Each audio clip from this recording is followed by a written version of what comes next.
I can do that with an AI, which can then create it as a product. My creative endeavours are kind of like the start-up-y, exciting, and I'd much rather make something than sit and watch TV. Curiosity, that could be my catchphrase, Luca. How far can I push this? What more can I learn? What can I understand? I'm just wondering, the creative itch, where do you think it's coming from?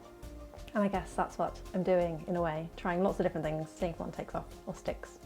You can look at it as like a spiral. So even though you start something and pick something up, you'll be getting closer to something. I'll definitely start my own company. Bobbie, nice to meet you. Nice to meet you, Luca. I say nice to meet you, but we work together. We do. This is just something I say to every guest because most of them I don't know them. So thank you for coming on the podcast. And this is going to be a conversation between you and I for people to get to know you. And more importantly, to get to know what are the sort of things you're doing nowadays that are helping you, because it might help others. And that's the whole idea of the podcast. Nice. So before we dive into a whole load of conversation, how was your weekend? Weekend was good. It was nice and quiet. Yeah? Well, when I say quiet, I've got 2 young kids who are 6 and almost 4. So life is not quiet, life is very busy. That's cool. And you said it was a nice, calm weekend. Did you do any? Did you just stay at home? Stayed at home. I worked on a new piece of tech where I was playing around with AI to see if I could summarise some news articles, because I feel like I'm busy lots of the time but want to keep on top of the news, and I don't have time to scroll through lots of different sources, but I would like a varied media diet. And I'd previously set up a game, as I showed you, Luca, where you could match headlines to newspaper articles. So I had that all set up, and I was like, oh, I've got a database full of newspaper headlines. I want to test out AI to see if it can summarise it for me. So alongside looking after 2 kids, I took a bit of downtime in the evening to see how far I could get. That's cool. Because look at myself, right? For news article and things. News is something that's quite present in our lives, and it's quite good to stay on top of it sometimes. There's a good quote, I don't know who it's from, of if you don't read the news, you're uninformed, but if you read the news, you're misinformed. It was something of kind of like, you may not be any more wiser, but at least you know what other people are consuming a little bit. How was your weekend, Luca? How was my weekend? It was a boring weekend, you know. I spent the whole of Saturday trying to edit the podcast. I sat down with your friend Ruth. Ah, yeah, I love Ruth. Yeah, she was great. I think she mentioned it like a bunch of times. Oh no, what did she say? I'll have to watch your podcast. She was mentioning with the nappy library you guys worked on. It was really interesting. So I spent the whole of Saturday doing that, and then Sunday. Sunday is normally a day when I try to schedule clips for the podcast for next week. Yeah. So I did a bunch of that. I also met with a marketing student, Natasha. Now Natasha, she's great. She helps me on the podcast and she's helping me with the thumbnails. Oh, nice. Yeah, so we did that in the afternoon. And then I was going to go see a movie. Yeah. But it was raining so much outside. Hang on, you got rained off a movie. Isn't that the perfect weather for like a movie? Yeah, exactly. I looked outside and I was like, oh, it's raining too much. I was going to go see... What was it called? You do realise you live in England? Yeah, you know what? It rains quite a lot here. It rains quite a lot, but you know what? Sometimes it doesn't rain as much as people think. That's true. We like to talk about the rain and how much it rains. Yeah, but actually it's sunny. And Bath, where we live, is actually quite good. You say that, apart from the 3 o'clock school run. Just for 10 minutes. Just for 10 minutes. For autumn, spring, most of the year. This summer was a good one. It will rain at 3 o'clock.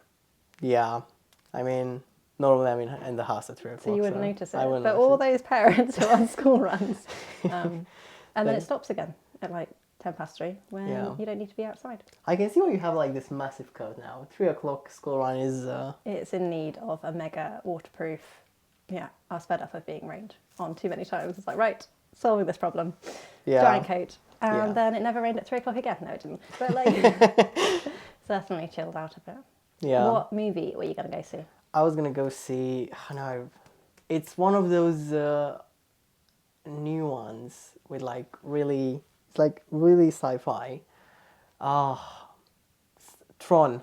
Tron. I love Tron. Yeah. The original Tron. I saw it, but I don't remember it. I don't remember like the plot of it. But Someone gets shrunk into a computer. Have you not? You must. That's like the main. it was premise so of long Tron. ago. It was like what 2010. That was the second one. I'm talking about the one from the 80s. Oh yeah, no. Or 90s. No, I didn't even know there was like a. That is like perfect. Okay, the second one. Okay. Soundtracks done by Daft Punk. It's like best band ever. So I see. it's good. Do they do like? Are they like rock or like punk? Electronic. Electronic. Is that what you like, Bobbie? I do like electronic music. You know, I like my techno. I've known you almost 2 years now, and You wouldn't have guessed. I wouldn't have guessed. Yeah. That is crazy. I mean, I've got an eclectic music taste, but electronic music. The lo-fi hip hop Yeah. channel. It's is your. I go to, yeah. Yeah, it's your vibe. What's your vibe, Luca? What's my vibe? Well, you know, it very much depends. It very much depends on. I have found that it depends on. Not necessarily the season. Every 3 months, I feel like it changes. Nice, yeah. A while ago, it was hip hop. Then it changed to club music, Yeah, and then I got bored of that, yeah. and I switched, I think, to pop. Okay. And then I got bored of that, and now I can't find anything. So every song I have is basically like the same 3 or 4 songs on repeat because I was gonna literally don't say, have Do a you have like an earworm of like a track which you will over listen to, and then yeah. And my dad, because he's paying for the music membership, thank God, and we switched from Spotify to YouTube Music. yeah. And I kind of like YouTube Music, but Spotify was both of them are giving you like suggestions for like what to listen next, and they put that in the playlist. But YouTube Music doesn't do it as good as Spotify. So now I'm like, It's not showing you the recommendations. Yeah. yeah. However, I did discover the other day that they've decided to introduce some sort of covers and remixes. I'm like, oh, okay, that's quite cool. Yeah. Mashups. I Yeah. enjoy a good mashup. Yeah. Where you take two very different genres of music, put them together. I used to have a playlist with not it was a song that was in one of my playlists, a mashup of like 5 or 6 Katy Perry songs. Oh, nice. I was like, oh my god, that's crazy. Yeah. But going back to the news article, because that's quite interesting. What are you looking for in the news, or do you just want to stay informed? I think it's staying informed with a range of sources so that I can have better conversations with people. If there are things which people are interested in and they're talking about current events, so like came into work this morning, they were talking about the football, and I don't keep up with the football, but because of my news app, I was like, something interesting happened, so I'd be like, is that about football? So it's kind of like shortcutting conversations. I don't need to know everything, but it would be nice to know enough to have good conversations with people. And is it that the app itself,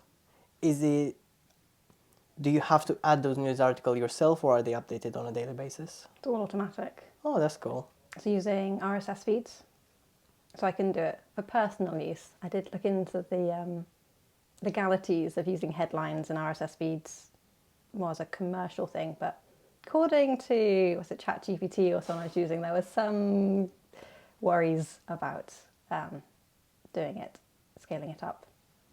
They could just sue me for a lot of money. So I was like, maybe I will avoid that. And for people that don't know, Bobbie, you're not a software developer, are you? No. No. I do work within a software company, but not a developer. So my background's in design. So currently I'm a UX designer, which kind of is a catch-all topic for kind of product, UI, experience. And before that I was a games designer. Okay. News to me. Did you not know that? Yeah, I don't think I know anything about you now. I definitely told you I did games. Maths games. No, you didn't know that. Doesn't ring a bell. Oh. Sorry. That's cool. What did you do before being a developer, Luca, that I don't know about? Well, I was a student, you know. And before a student? Before a student, I was a high school student. Oh, okay. Yeah, I did work as a waiter at some point. So Excellent. yeah, yeah. I at 16, my dad said, "You have to have a summer job." Yeah. I didn't really want one. I'm kind of grateful, I think, because it kind of offered me some experience. I don't know to what degree it helped with when I got into university, because you have to like do cover letters and just a cover letter, not no CVs. Need CVs. Yeah, I don't even remember if I put anything about the waiter being a waiter on the cover letter. But anyways, What did you Yeah. learn from being a waiter, Luca? what I would learn from being a waiter. I think I could say the cliche things, right? Like you have to be a bit organized to do it. But I think actually the one thing I enjoyed doing and I learned from was you had to like talk with clients, Yeah. and it was one of those environments where it was incentivized to be nice and have good conversations, because if you did, you would get a tip. Yeah. And the restaurant I was working for was pretty much part of a hotel in the center of Bucharest, where I'm from. And normally the people who would come in would have money. So They could tip. they could tip, yeah. So I was incentivized to Be super friendly. and nice and be talking with them. Yeah. So I guess one thing that the main takeaway from that was probably like talking with people. Yeah. Yeah. I remember one day I was meant to like go home, and there was one table I was taking care of, and there were two old ladies who I was really nice to them. I don't remember if they tipped or not, but I was trying to push to give me a review. Oh, And cool. yeah, I don't think they did. Ah, But I remember being really friendly and really nice to them. yeah. It did help. Like I think helps anyway with like the communication skills. Was it a lot of tourists travelling through Bucharest, or was they like locals? Yeah, it's a lot of tourists. You know, Bucharest is Romania is not a big country, but Bucharest is one of the main attractions, and pretty much throughout summer, and not only throughout summer, but summer is the biggest one, where you get people coming through from all sorts of from the Middle East, from not so I don't know necessarily from England or France or Germany, but most of them would come from the Middle East. Interesting. I wouldn't. That surprises me. But then Yeah. I guess my geography is a bit rubbish because it is much further east than England, isn't it? Yeah, it's Like much closer touch to the continent. Turkey. It's much closer to Greece. It's much closer to Ukraine. Yeah. Yeah, to that side. Yeah, it gets quite a lot of tourists actually. Yeah. And did you just do that for one summer? Yeah, no, yeah. So I did the 3 summers. So two of the summers I was a waiter, and one I was working at all of these are hotels which have restaurants, right? So one of them I worked as I don't even know how to call it. It was at the reception, but I wasn't the receptionist. It was the sort of Ooh, things. concierge. Yeah, not even that. It was the sort of thing where, because the hotel, it was catering for events as well, so people would come and book the events, and companies would come and have events at the hotels, and I was at the reception of two, making sure the rooms were ready to use. That, say for example, the food that was being put out, they had labels Yeah. with the description of the food and So general that. dog's body. Yeah, well, yeah. Basically, I did that for a summer, and then waiting for two summers. Nice. Did you do weddings there as well? Or was it more kind of like commercial events? It was more commercial that what I was doing. The weddings was organized by someone else. Yeah. Yeah, it was interesting. Again, talking with a lot of people, and communicating. Nice. Yeah. And then at uni you work part-time. Were you doing something on your placement year where you were also doing something quite servicey, like talking with people? Talking with people. When I was on placement, I did. What was I doing? I was doing. I was doing the events like every university has societies, right? And one of them, and most of them are sports societies. So I was being part of that, and I was the social secretary for that, which means organizing parties. Nice. So I was doing that, and I was also Was that for the student union or for your yeah, particular? student union. Was it? You were... I mean, no, actually, it was for the sport itself, not for the student union. Yeah. But For yeah, the society, the yeah. social event of the society. I worked at a nightclub during that year. Oh yeah, that's what I think I that's the one. remember. Yeah, yeah, it was quite fun. Because that's a lot of talking to people and... Yeah, I was out on the streets trying to upsell VIP. Excellent. It was quite good because you would sell a booth that was like £240 or 440. Yeah, it's crazy. It's crazy, and people pay it as well. Do they? Yeah, and to be fair, like sometimes it works out quite good because say you pay £250, and that would be between 6 to 8 people. Yeah. Yeah, and it will work out cheaper because entrance used to be like £8-10. Yeah, later in the night it gets more expensive. Or is it... No, it's a flat rate? it's a flat rate. But if you look at it, you've got entrance at a nightclub. Yeah. And then you've got, right, realistically, how many times are you going to go on the bar? Yeah. How many times are you going to order? So take that into account, multiply, I don't know, £7 by 3-4 times, Yeah. plus the entrance. Yeah. Then you take that 250 or 240, whatever, and you divide between 5, 6, 7, 8 people, and it kind of makes sense. It starts to make sense. Yeah. But anyway, the best part was that I would sell it and then I would get commission off of it, right? So it was perfect. Nice. Yeah. Yeah. But I'm interested because with the newspaper, because you said, because obviously you're not a developer, how are you finding doing this thing? Project. So I've tried doing coding in the past, but struggled in terms of I can think logically enough and I can describe the ideas I want to do, but actually sitting down and writing code, it's too tricky. But now that AI has come along and can write it for me, it's like game changing. It's like opening up a magic sparkly box of toys for the first time and playing with it.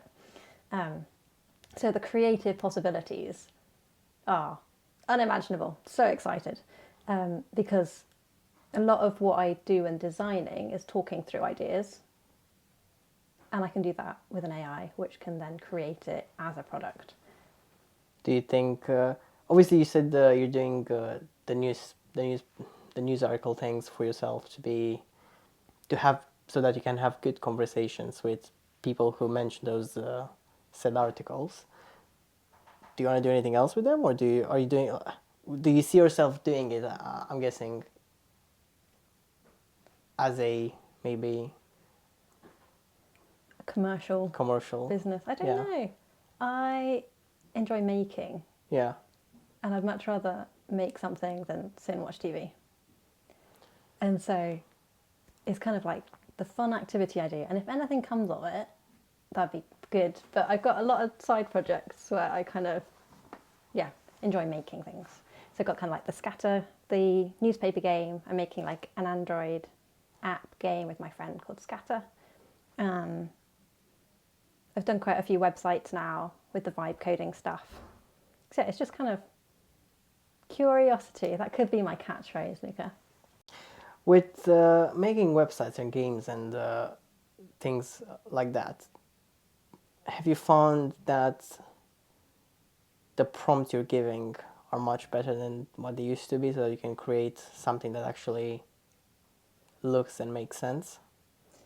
So I've been vibe coding, because we get to call it that, for about a year, maybe a year and a half, before the term vibe coding was a thing. It was like I was giving it a go. And the technology has like massively changed. So when I first started doing it, it would take me 7 or 8 prompts. So this was where I was making a health app for my daughter because she was getting ill a lot. So regularly she'd be getting like tummy aches or feeling a bit sick. But this was like every 2 to 3 weeks something would come up. And so I needed a way to like collect this data. So when I was making this Android health app, it would take 7 or 8 prompts to get it to where I wanted to. So I think that was using a Claude Sonnet 3.4, and it's now on 4. So it's like quite a few models ago. Whereas to get the same like quality of output is only 1 or 2 prompts. In the way you write prompts, though, has that changed I don't much? think that's No? changed. I think the way I've been conversing with AI, there's different techniques. So I'm moving between quite a few different products. So I'll use like, I'm paying for Cursor AI, but I'll use like Gemini and ChatGPT and Claude interchangeably to kind of hash out ideas. And then they can write the prompts for me, which I then pass into Cursor. So the quality of the prompts is better, but not because I've written them. Interesting. I would have. I thought you were gonna say something along the lines of, "Yeah, I've gotten better with writing the prompts." I'm not sure I have. I mean, I you're just getting like, good output, so yeah, and you just kind of like splat my thoughts onto a piece of paper. But I think the technology's changed. I don't think I've learned. I mean, I must have, but looking at when you see the code generated, do you take a second and realize that actually it's not that hard? yeah. 'Cause you But the speed at which it writes it, like, Yeah. and I can probably read it to work it out, Yeah, but I couldn't write it at that speed. that's okay. If you look at software development in general nowadays, people use it a lot, right? Yeah, Have you use found it. you're using it, Luca? I am using it. Yeah, every time I have to do something, if I can't, if it's too complex or yeah, if it's too complex, for example, I try to see if I can break down with AI.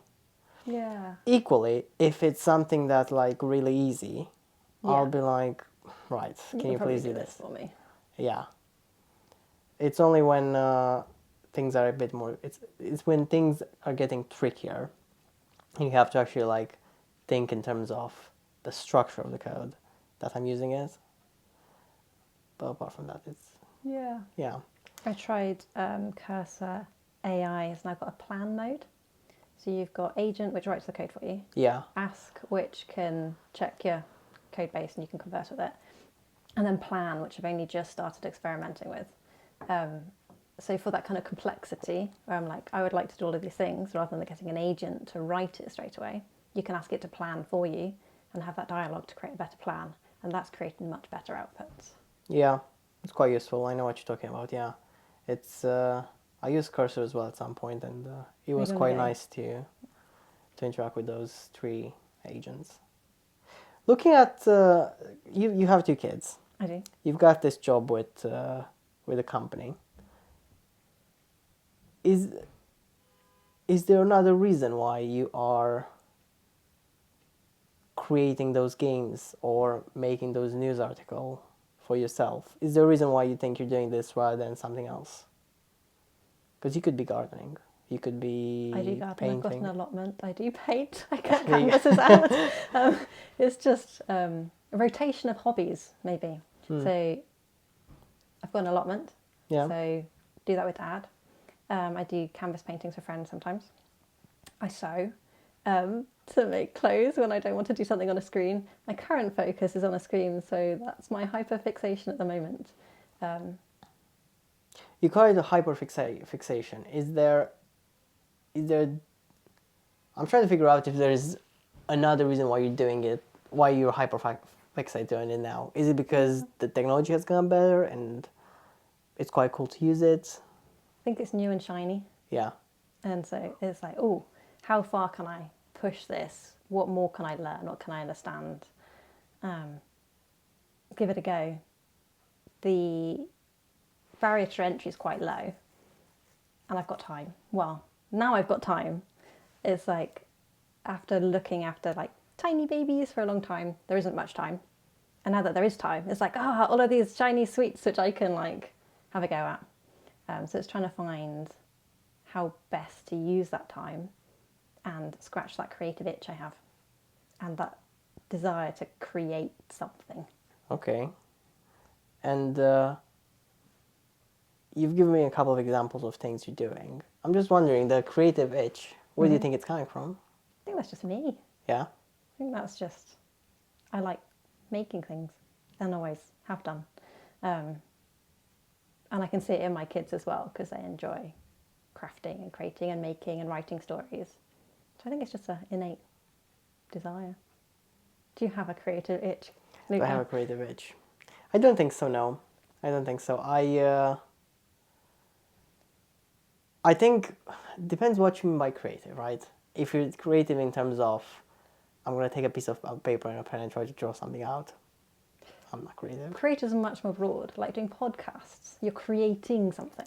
I guess in that sense, I guess this is creating something. Yeah, I maybe in that case.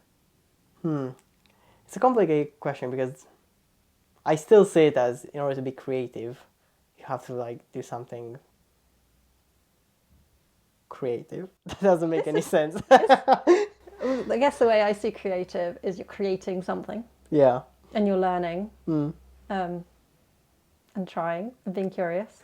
I guess then I am creative. By that definition, I'm creative. Yeah. It's a very broad definition, but it Yeah. encompasses a lot of. Then yeah, I am creative.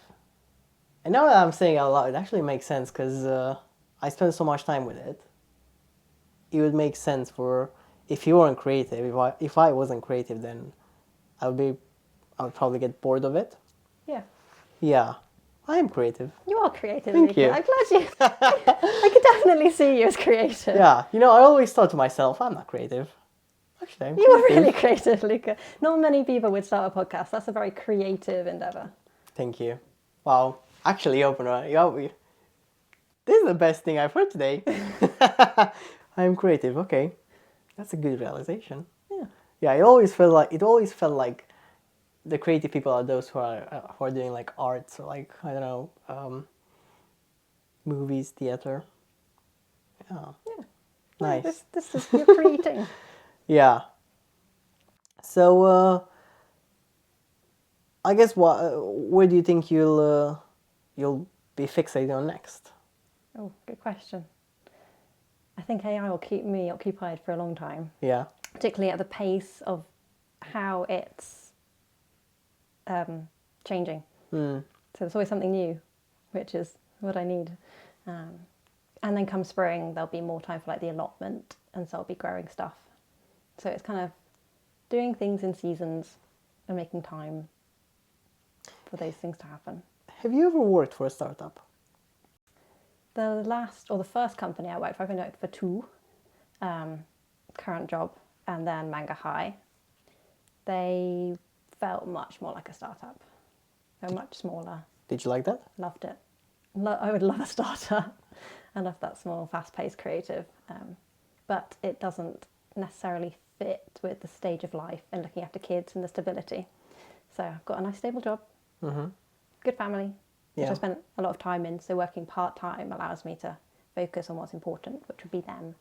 And then my creative endeavours are kind of like the start-up-y, exciting bit. Do you think yeah, because you work part-time now. When do you think you might be going back to, say, for example, working for a startup? I don't think I would, because it demands so much of you. But you said you find it really exhilarating, and the whole creative process itself is quite... True. But then the whole startup will just move at that speed.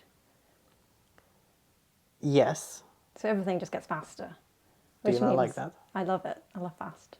So, But I guess it's more of a time commitment thing. Like I feel a startup would demand more from my time. I wouldn't be able to like finish at 12:30 and go home and do dinner and bedtime with the kids. I would always feel like I could be doing more. Whereas if I have slightly more control over that, like side projects or setting up my own company, then I can say no to things if I need to put the family first. would you consider doing that? Starting Yeah. your own company? I'll definitely start my own company. But I'm not very good at the business and the financials of it. I'm an ideas.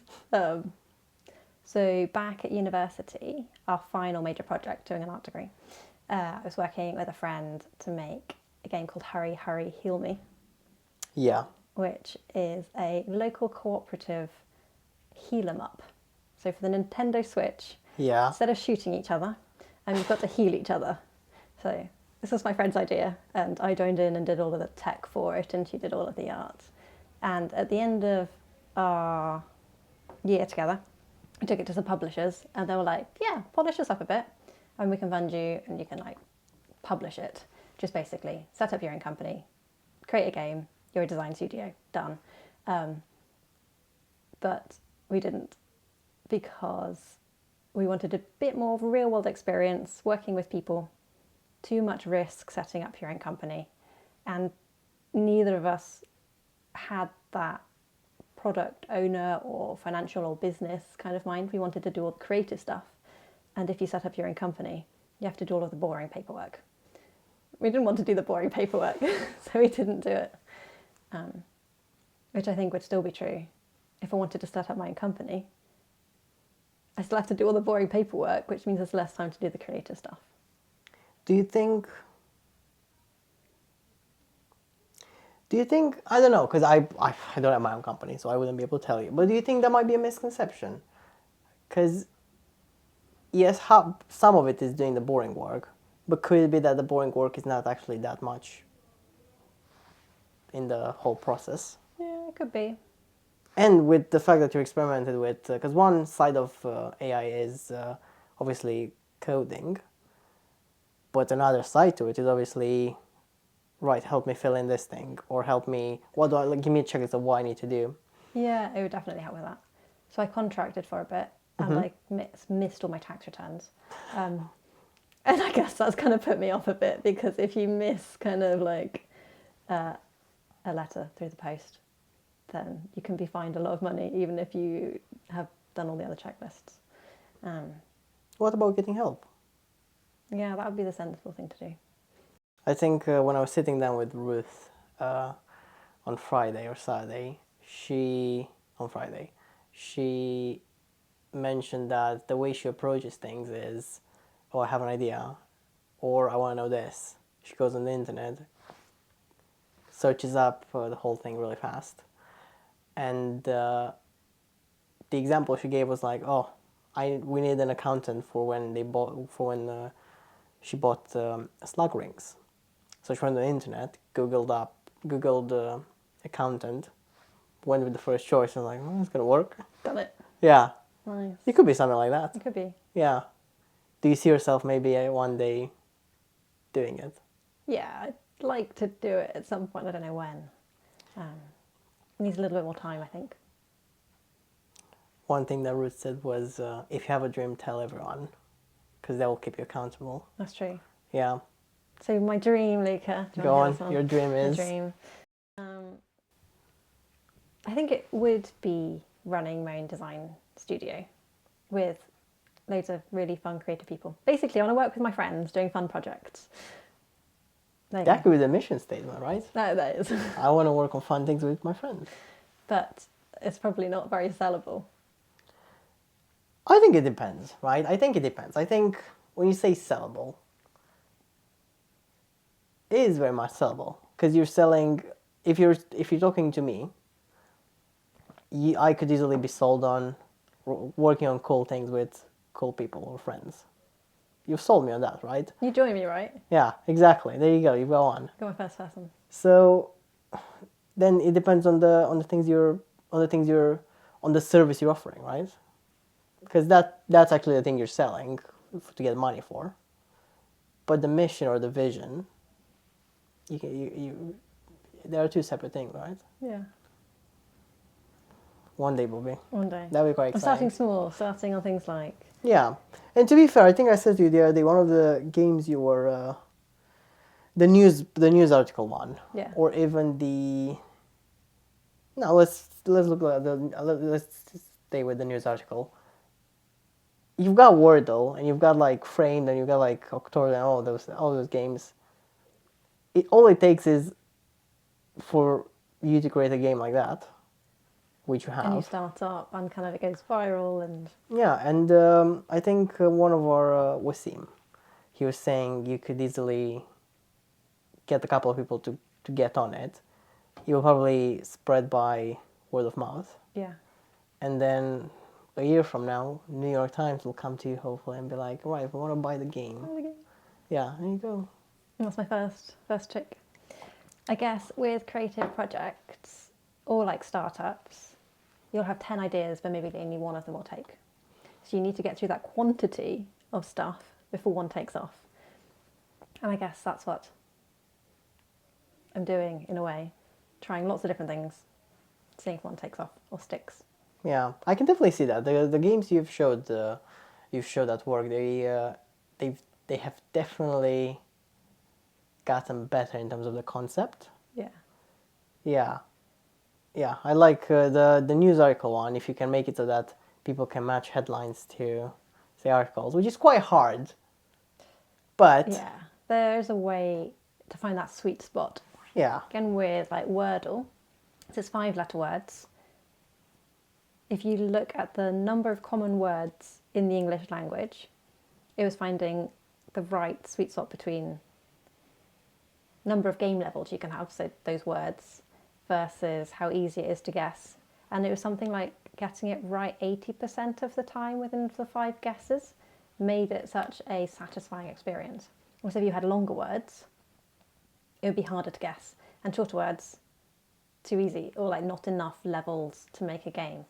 so there is some stuff there that you can maybe take from Wordle and apply to say if you want to continue with the news one. It's iterating on it, but then once it's not new anymore, it's not as exciting for me to work on. It's like, oh, I proved I can do it, on to the next thing. So actually sticking through with an idea is the hard bit. Yeah, I get your point. I think it happened to me a couple of times. It's definitely one of those things you have to not be careful with, but if you're doing it as, okay, I'm going to do this because I want to do something with it, and then you find yourself moving on to something else, it's like, well, yeah. But that's quite good because you know what? I think this is some insight I have into you now. Oh yeah, Go for it. So, I read a book not so long ago called Barbarian to Bureaucrats. Nice. And it's basically a book that splits people into 5 or 6 categories. I can't remember.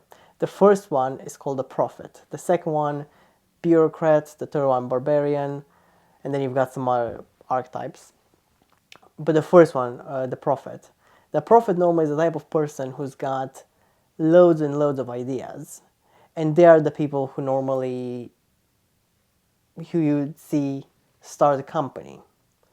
But then the people who are actually good at building up the company or bringing the revenue or taking a startup from, say, 0 to 1 is somehow like a barbarian who's there to fight the everyday struggles and get the person from...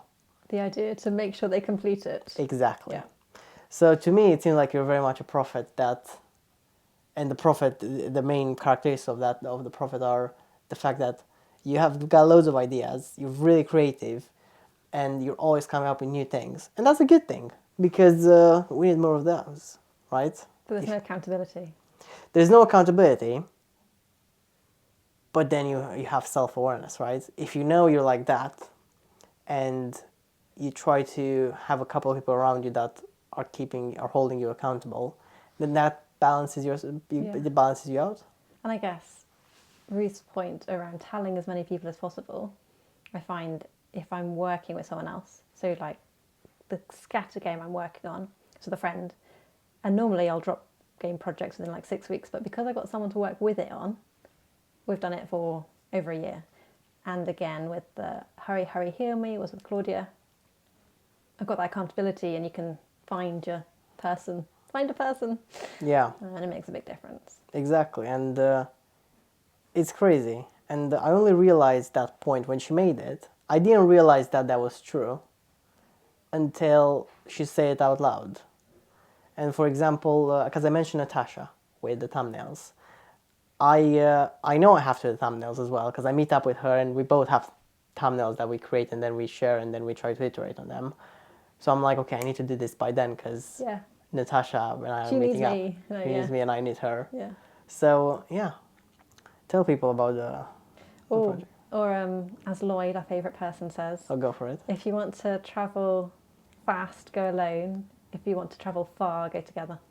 There you go, yeah. Shout out to Lloyd, I guess. Shout out to Lloyd. I mean, he definitely got that from somewhere, but yeah, probably. He liked to say that thought. Yeah, it's true, right? Yeah. Yeah.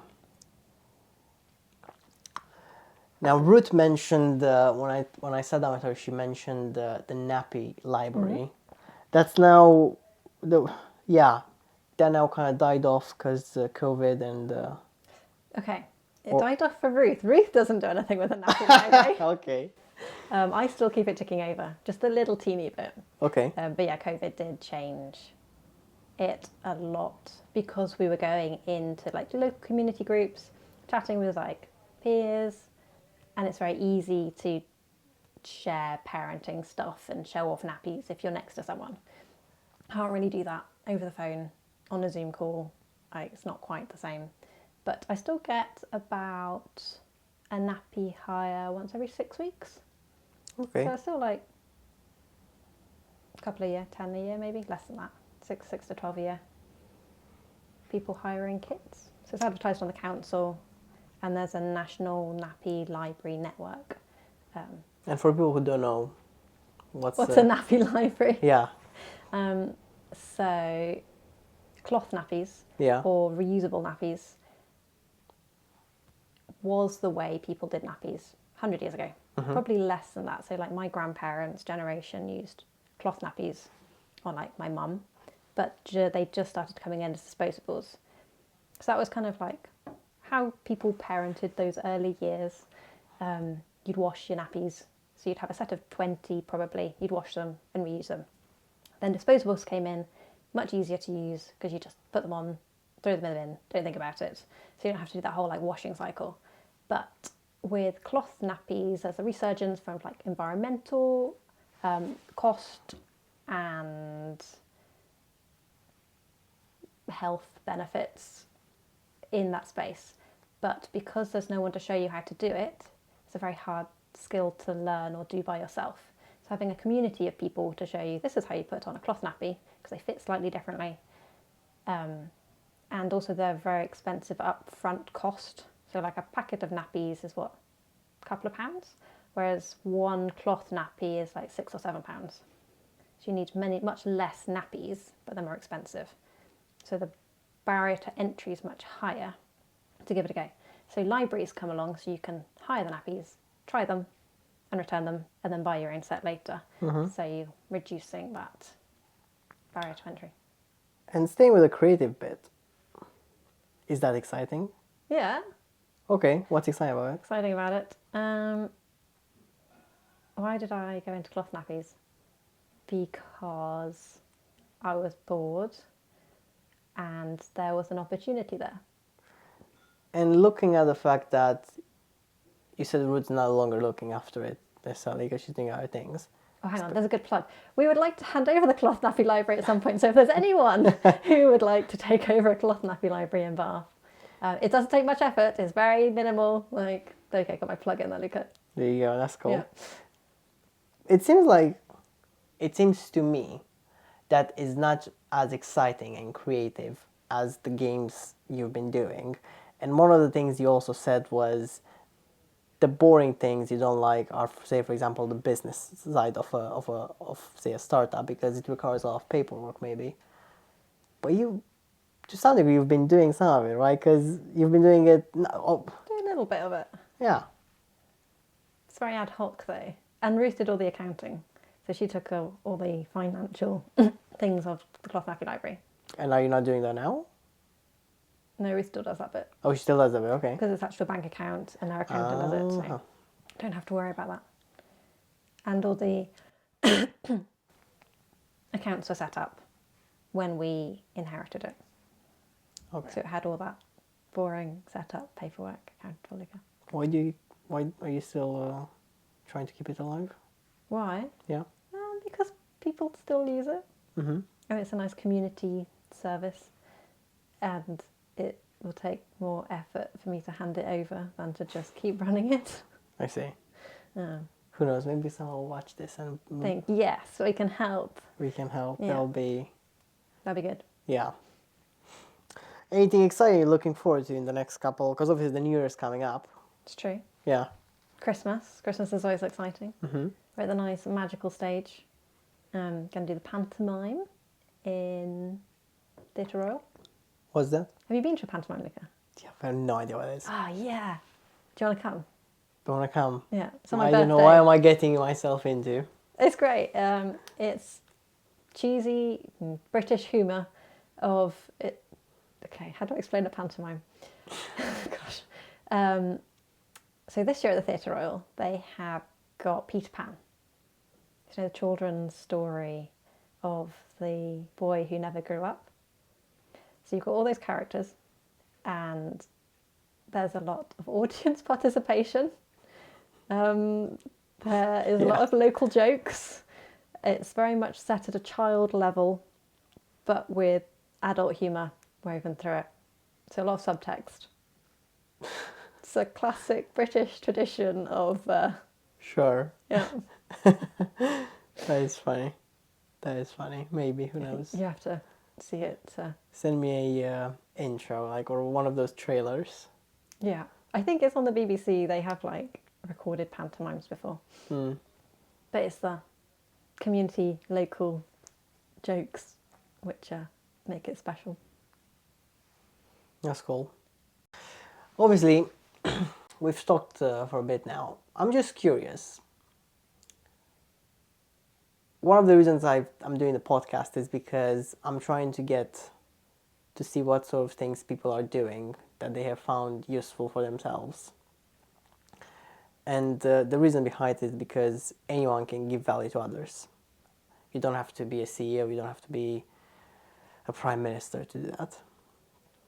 And that's because your own experience gives you a perspective which has helped you develop that thing that helps in your life, or those things.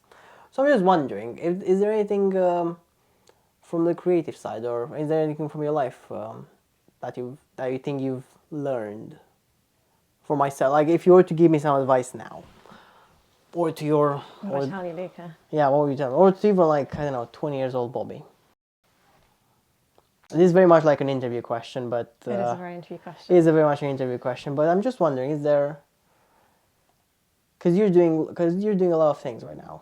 You're taking care of your kids. You're married. You're working part time, and you're also hyper fixated on creating Building games and things. building things, and that goes to your creativity. Is there anything you've learned maybe from there, or I'm just curious? I mean, curious is the right word. Stay curious. Mm. Walk through open doors. So if an opportunity presents itself, Yeah. walk through it, and if the door's shut, then you can just walk away again. Prioritize the things which are important for you, and kind of, if you've got a long-term vision of like, I knew that family was important to me, and then you kind of work back through like, okay, if family's important, what do I need to do to get there, or what do I need to prioritize? So kind of having that long-term vision, and then having a plan to get there, but being really flexible in that, which is why working for an agile company works well, because a lot of the values there can be applied to a personal life as well. It seems like family is the important thing in your life, from which everything then Stems from. Yeah, it makes sense because you said that's why you're working part time, and then that also gives you time for projects and taking care of the kids as well. It makes sense. Makes sense. I guess for me, a question for myself is, how can I stay curious? Yeah. Yeah, because it gets it's quite easy, like you said earlier, to start something and then start something else and then start something else. Yeah. Although you can look at it as like a spiral. So even though you start something and pick something up, you'll be getting closer to something. You may not know what that is, but each thing you learn will help you do something better next time. Yeah. But what it is, we'll find out. Yeah. To be fair with the podcast as well, the way, like you and I, for example, we're having a conversation right now, and I'm still working on trying to make the conversation feel natural, for example. or I'm still trying to understand what are the sort of questions I could ask that could put you on a platform to give value to others. Yeah, it's quite hard. I thought it would be easy. It's quite hard, actually. But I think you've been practicing that skill set for a long time. And if you look at through like the clubs or the waitressing and the social events coordinating, that's all the same kind of like skill set, but in different contexts. Very much in different contexts, yeah. Trying to pull everything together now, yeah. Yeah, still a learning curve, but it's quite cool. Yeah. I'm enjoying it, Luca. Yeah. Keep doing your podcasts. Keep doing podcasts. Yes. What episode did you like the most? What sort of episode have you had time to listen Well, to? Let me just rephrase that, because I know you listen Uh. to some, but not all of them. I watched Sherry's. Oh yeah, that was quite. Yeah, it went out 2 weeks ago. Yeah. So I enjoyed that. Yeah. I also enjoyed chatting to Sherry about the podcast as well. So how did you find it? Yeah, I don't she's normally good. get like someone who's been on the podcast who knows someone else who's been on the podcast. So Yeah, it's good. yeah. Yeah, she thought it was great. She thought your questions were good. But typically she was saying that, and I'm sure I'll feel this later, there's questions you've asked and I was like, oh, I could have answered that in a better way. I'll be like, oh, why did I say that? And I think that's quite a common feeling of like, oh, reflecting upon. Yeah. That's cool though, because you know what, if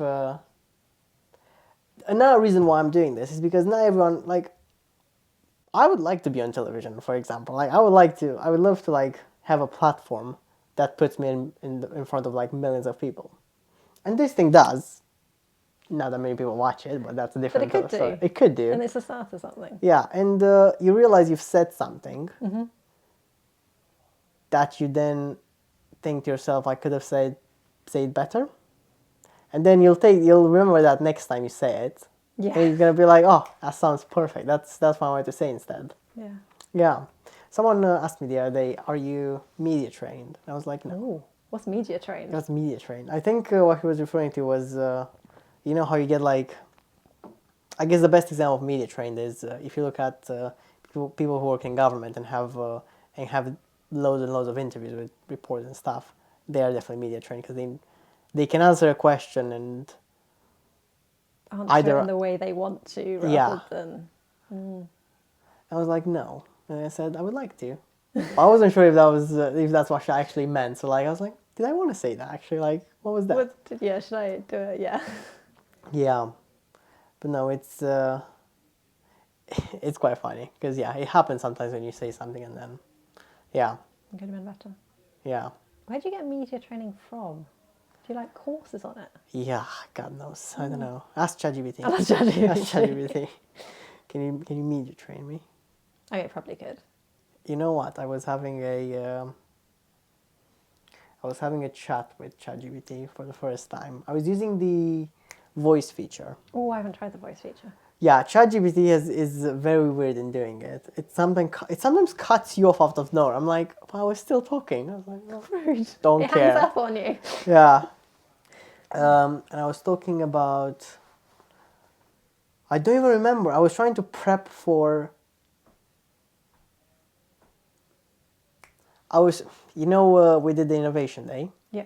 Yeah, I was rehearsing the speech I was trying to record with AI. I was like, hey, you should be more articulate with those words, or try to sound more excited when you say this. I'm like, okay, that's cool. That's cool. Oh, so it could critique the language and the phrasing. Yeah, it's quite interesting. Interesting. Yeah. But anyways, I don't know. I didn't watch your Innovation Day. Did it come across? You didn't watch it? No. Oh, you know how much time I spent on that? Clearly a lot because you were... Yeah, clearly a lot. Oh my god. No, it was, I'll say it to you, it was quite funny, I think. I think it was funny. I hope it was funny. Oh, I'll have to go find it now. Yeah. Well, Bobbie, is there, we're about to finish, because you have to go pick up your kids. Normally, one of the things I ask at the end is, which I've stopped asking, is there anything else you'd like to share? I guess, trying to think if there's anything else I could ask you. Good question. What do you think the title of the podcast should be? Of this podcast. of this episode? What do you normally label them? Go crazy, go creative. Go creative. Yeah, I'm trying I to mean, see that if- sounds like the title of the podcast there. Yeah, go. Yeah, Go creative. Go creative. Yeah, to be fair, it could be. Yeah, I might use it actually. Normally, I spend like a good while trying to come up with something, but as of last Friday, Yeah. I'm trying to get the guests to see if I can get them to like name You're it. outsourcing your work. Yeah, basically. Nice. Yeah, get creative. Yeah, that's cool. I'll use that actually. It's quite nice. Or ask ChatGPT for some synonyms. I mean, can't it review this podcast and... You know what? I think it can. And I know it can because I can give it a transcript. Yeah. And I can ask for feedback. Yeah. Problem is, the feedback it gives me, and I know that because I've asked Ben to listen to some of the episodes, and he's given me some feedback. And the feedback he's given me, it's a copy paste from ChatGPT. So I know. You know what it is. So I know it is, and it makes sense. But I need someone to sit down and do this with. Okay, it's quite hard to do by yourself, and you can ask ChatGPT for feedback, but like I need. You're that person. Yeah. So ChatGPT is not gonna replace all the jobs because we still need the human. Yeah, still need the human element. Yeah. Bobby, normally I have a Chocolate. chocolate bar with me that I give to everyone. I don't have one for you because you can't have it. Rude. No, I can't have it. Yeah, I'm sorry. You're missing out on some good chocolate. I'll be honest. Yeah, the day they invent a cure for celiacs, it's gonna be the best day ever for you. I'll eat everything. You'll eat everything. Yeah. Anyways, thank you for coming on, Thanks for having me. and I'll see you tomorrow at work. I You guess. will. Yeah, thank you, Bobby. Just hand you up.